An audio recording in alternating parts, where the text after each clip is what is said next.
Welcome back here to Public Affairs on Peach. My guest this morning, Andrew Paulos from Paulos Accounting and Consulting Incorporated. I want to stick with this Trump thing for a second because there are more changes coming, and then we can get into everything else you can do this tax season. Let's talk about the estate tax, also known as the death tax, which in effect is if you die and you want to pass your money to a relative, a son, a daughter, not a spouse because it's a whole different exemption there, that you can do so up to a certain amount of money, and then you pay taxes on that. Explain how it is currently, and I think he's proposed eliminating the death tax. Is that what I heard? He's proposed eliminating it, but what he's also proposed is that currently what we have, the way the system is, we have death tax. Right. But we get an exemption up to, for example, $5.2 million, right? Right. So in other words, the first $5.2 million in an estate estate is tax-free. Every penny above that is taxed at what rate? is taxed at right now 30 or 40%. 40%. Okay. It used to be 50%. You know, that varies with each administration. Right. And you also get a stepped-up basis on assets such as real estate, houses. Right. Okay, so that also helps because if you get a stepped-up basis, then effectively, I just had a client pass away actually a couple days ago, and he's got plenty of real estate. And one of the things I informed the family is we've got to get an independent appraiser to do appraisals because we want that stepped-up basis.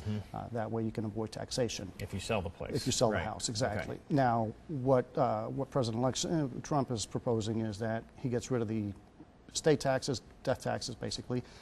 But then he's also suggesting that he's going to do away with the stepped-up basis over 10 million bucks. Over 10 million. So okay. he's still going to leave it in place.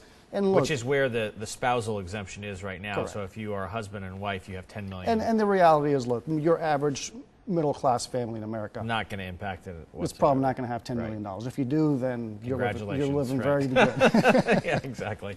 Okay, let's get to tax season right now. Let's tick off some of the things you can do, some of the exemptions, some of the spots you can find to get some money back. Sure. Write-offs. That's the big one. There's a whole lot of them. What are some of the most common ones that people maybe should know about? Yeah, it depends if, obviously, who you are. Are you the individual who's working 9 to 5 for a paycheck? That's, you know, you got that aspect of it, and then you got small business owners.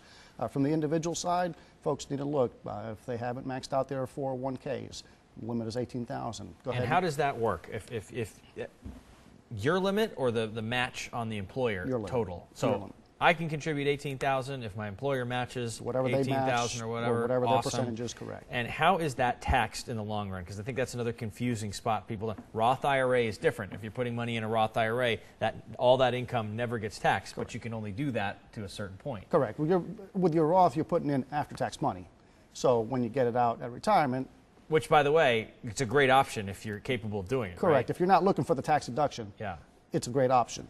However, this is the time of the year where folks are like, okay, I need to see what I can do to reduce my taxes. Yep. If they have an employer 401k plan, they can max out at 18 grand. So if you're at 15 or 16 right now, you still have time until And December that money 31st. doesn't get taxed on the way That out. money doesn't get taxed as basically right now through your paycheck. But But that's it does why get hit on capital gains that's why a eventually. 401k basically, when you pull it out at retirement age, you're going to be taxed.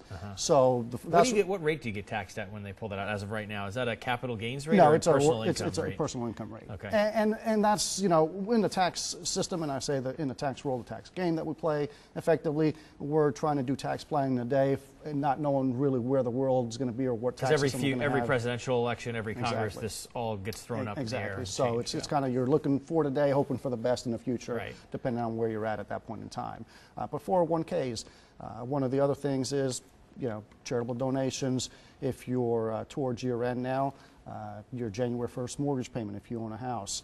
Look, can write instead the of, interest instead off, of right? making it on January 1st, you can actually make the payment on December 28th, 29th, Get more 30th. interest to write off. More interest to write off. If you've moved, we've had a lot of people coming in and out of the state basically lately, you know, with all the Yep. change of jobs and people moving over and whatnot. Look at your moving expenses. That's a lot of times things That's a people write-off. miss. That's a write-off, and that's above the line deduction. Business expenses are Business right off. expenses. If you're looking for a job, if perhaps you didn't have a job for half of the year and you were going on interviews and meetings and renting cars and taking plane trips to cities, Correct.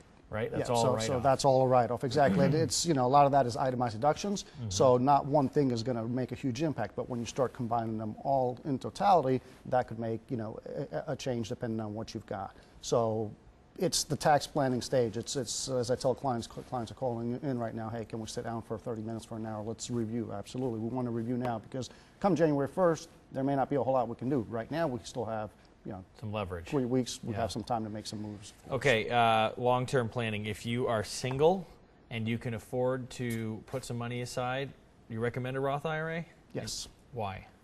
Well, the concept is if you can afford it now to take the tax hit now, then at retirement age, you don't have to worry about it as far as paying taxes, and you are less likely to be able to afford a tax hit at 65, 70, whatever age you can start using that money. Because you don't have income, really. Exactly. Aside I from mean, the government, yeah. and the way life is going, healthcare, the whole 9 yards, life's just getting more expensive as we go along. So figure a guy like me in 20 years from now, 25 years from now when I retire, I'm probably going to need as much money as possible to live on and Sure. pay my bills versus today where I can absorb the tax hit. Is the President-elect's promise to repeal and replace Obamacare have an impact on the tax code going forward? And if it does, do we have any idea? Because we don't really know what the replacement looks like yet. Yeah, we don't know what the replacement. So can it have an impact on the tax code? Absolutely, because we've got the net investment tax, which is affecting families and individuals who are making over 200 or over 250 as far as families. That 3.8% tax might go away. We have obviously other aspects of Obamacare.